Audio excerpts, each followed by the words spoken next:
Eh bien, bonsoir à tous ces amis, supporters, supportrices parisiens, parisiennes, supporters, supportrices de la Juve, supporters, supportrices d'autres clubs, amoureux, amoureuses du football. Bienvenue à vous, les amis. Ben écoutez, comme d'habitude, on se retrouve pour le débrief à chaud. Là, on va débriefer donc cette victoire du Paris Saint-Germain à la Juve, 2-1, mais une victoire au goût amer, puisque le PSG, malgré cette victoire, hein, le Paris Saint-Germain est deuxième du groupe et ne finit donc pas premier.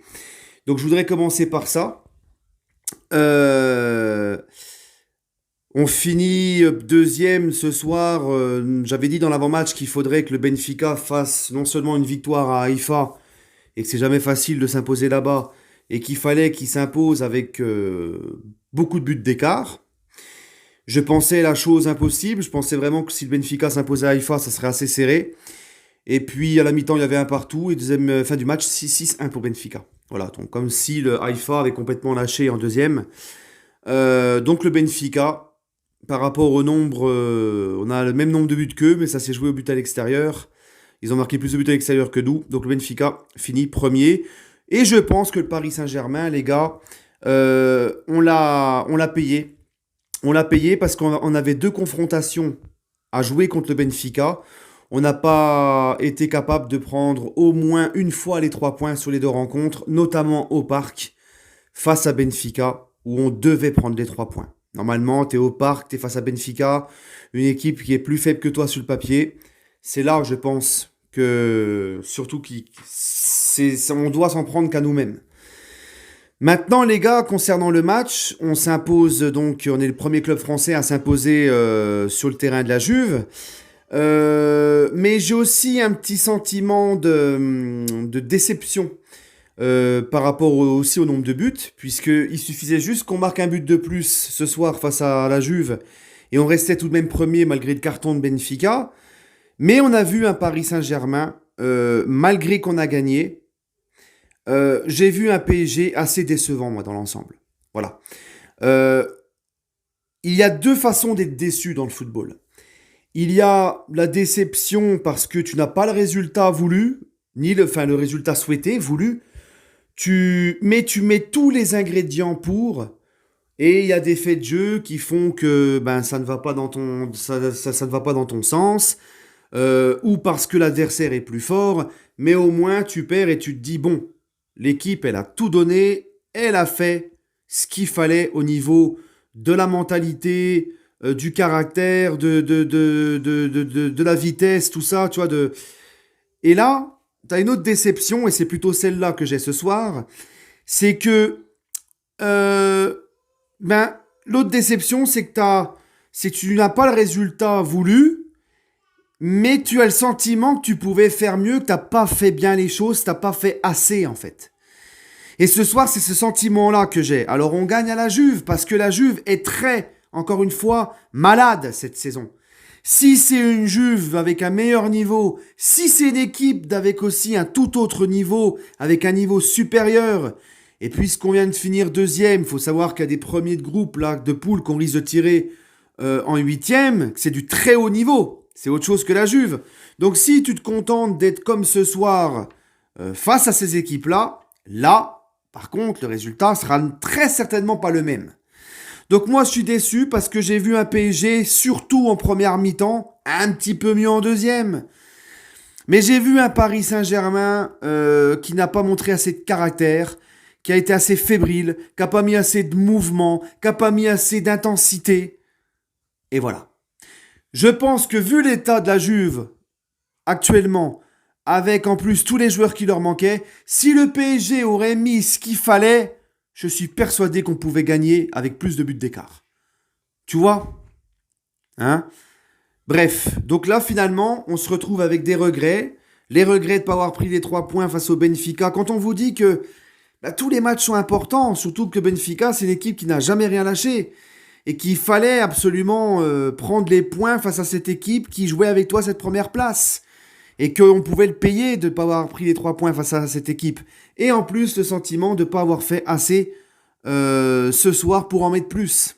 Il y avait de l'espace, il y avait de la place, notamment en deuxième. Bref, malgré tout, je dis tout ça, mais malgré tout, on gagne. Mais encore une fois, la Juve, c'est vraiment très faible. Donc, il y a une déception, il y a un goût amer. Maintenant, bon, hein, on verra qui on va prendre en huitième. De toute façon, pour aller au bout de la compétition, faut battre tout le monde, faut battre tous les gros. Mon autre point de cette rencontre, les gars, c'est le collectif Ultra Paris qui a fait du bruit dans la ville, à Turin, tout au long du cortège avant d'aller au stade, tout ça. Depuis leur arrivée là-bas, ils ont fait du gros bruit aussi dans le stade. On a entendu quasiment que eux. Tous les gros déplacements que le PSG fait en Ligue des Champions depuis que le Cup est revenu, c'est des grosses prestations de la part des Ultras. Et je le dis encore, qu'on aime ou pas le Cup, hein, mais moi je le dis encore, les amis, qu'on les aime ou pas, ou je ne sais pas, tu vois, mais moi j'ai de l'admiration et du respect pour ces mecs-là. Par rapport à tout ce qu'ils donnent de leur temps, de leur argent et tout pour aller supporter le club aux quatre coins du monde et de faire le bruit qu'ils ont fait. Encore une fois, gros coup de chapeau au collectif Ultra Paris parce que c'est pas donné à tout le monde, c'est un budget, c'est du temps, tu vois. Donc un gros coup de chapeau à eux. Et franchement, beaucoup leur ont tapé dessus l'année dernière quand ils ont fait la grève d'encouragement, quand ils ont sifflé certains joueurs et tout. Moi, je les avais défendus parce que je les comprenais et je maintiens toujours qu'ils ont eu raison.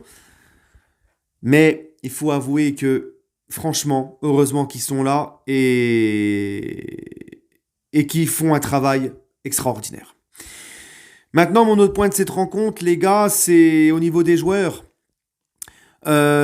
J'ai trouvé Marquinhos quand même mieux ce soir, il était quand même bon derrière. J'ai trouvé un Bernat fébrile, qui n'apportait pas assez offensivement. J'ai trouvé malheureusement notre milieu de terrain, Fabian Ruiz, qui est sorti trop tôt, on va espérer que c'est pas trop grave. Donc on s'est retrouvé avec Renato Sanchez, mais Renato Sanchez avec Vitinha et Verratti, c'est pas du tout le même profil qu'un Fabian Ruiz. Comme je vous l'ai dit, Fabian Ruiz, Vitinha, Verratti, c'est le milieu de terrain le plus complémentaire qu'on ait eu. Donc ça nous a pas aidé cette perte de Fabian Ruiz. J'ai pas non plus aimé le match de Messi. Je m'attendais plus de la Pulga. La Pulga nous a habitués à beaucoup mieux depuis le début de la saison.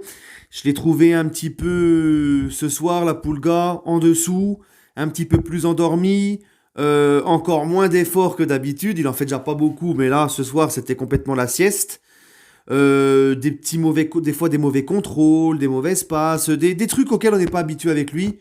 Mais bon, il peut passer à côté d'un match, mais malheureusement, c'est pas ce match-là auquel il faut passer à côté. Sinon, Soler, qui était là à la place de Neymar. Moi, j'avais dit que je voulais le mettre aux côtés de, Neymar, de Messi et d'Mbappé ce soir parce que il est international, il a l'expérience de la Coupe d'Europe souvent avec Valence, mais là, ce soir, Soler, ben, transparent complètement. J'ai bien aimé l'entrée d'Ekitike, Mendes qui rentre et qui nous donne ce deuxième but au bout de 48 secondes. Voilà. Dans l'ensemble, mes top, mes flops, Donnarumma qui a refait 2-3 cagades. Mes top, mes flops. En top, je vais mettre Mbappé pour son but magnifique, hein, encore une fois. D'ailleurs, en première mi-temps, on n'a que ça à se mettre sous la dent, le petit exploit de Mbappé. Puis ça passe D pour Mendes. En autre entrée, en autre top, j'ai envie de mettre Mendes pour sa rentrée. Et en autre top, je vais quand même mettre Marquinhos derrière, qui a été précieux, qui a enlevé des bons ballons, qui a fait pour moi un très bon match. Et puis en flop, je vais mettre Bernat, je vais mettre Soler et je vais mettre, désolé, mais bon, personne n'échappe à la règle quand il est mauvais. Comme je vous l'ai dit, j'en attends plus de Messi. Messi ce soir, il est dans mes flops. Voilà. Voilà les amis, bah écoutez, victoire à la Juve. Et malheureusement, c'est insuffisant. C'est un truc de fou. Mais c'est le football, c'est comme ça. Regardez les Marseillais hier. Ils étaient premiers, ensuite deuxième, qualifiés, ensuite troisième, et à la dernière seconde, plus rien. C'est le football, c'est cruel, c'est comme ça, rien n'est joué à l'avance, c'est ce qui fait la beauté de ce sport. Maintenant, il reste 2 matchs de championnat avant le mondial. J'espère que nos joueurs, parce qu'on va y revenir dans l'avant-match contre Lorient, je le crains un petit peu, ce match face à Lorient, à 13h, face à une très bonne équipe de Lorient depuis le début de la saison, à 13h, à quelques jours du mondial, ça sent un petit peu le roussi, tout ça. Hein. Bref, on y reviendra dans l'avant-match. Donc là maintenant, ce qu'il faut justement, c'est de clôturer le mieux possible le championnat avant de laisser place à la Coupe du Monde. Autrement dit, 2 victoires. Il y a le match à Lorient, il y a le match contre Auxerre. Match à Lorient, contre Auxerre au Parc. Il va falloir absolument faire le job. Voilà les amis, allez, prenez soin de vous. Le plus important, l'essentiel, c'est quand même qu'on est qualifié. Et puis, on est invaincu dans ce groupe. Et puis, on fait quand même 14 points. Hein, tu fais sur les 6 rencontres, 4 victoires et 2 nuls. Voilà, malheureusement, c'est un de ces 2 nuls-là qui te permettent de justement pas être premier. Voilà, c'est comme ça. Allez les amis, prenez soin de vous et allez Paris.